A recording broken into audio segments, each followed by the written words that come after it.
Shalom, shalom, shalom mtumishi wa Mungu popote pale ulipo. Mimi nipo jiji fulani hapa nchi ya Tanzania. Na kutakia Pasaka njema.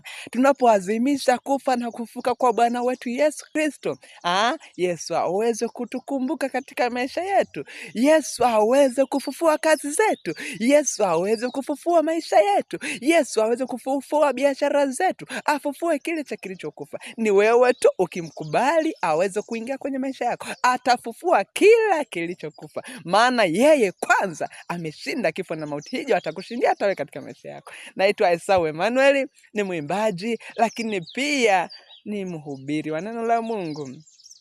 Kwa hiyo ninakuomba wewe ambaye ndio kwa mara ya kwanza unapata kazi hii, basi usisahau kusubscribe ili nitakapokuwa nikiupload mahubiri na nyimbo nyingine mbalimbali zinazokujia hivi punde, ikiwemo wimbo huu wa Pasaka, uweze kuwa wa kwanza kupata taarifa hii. Mungu akubariki sana.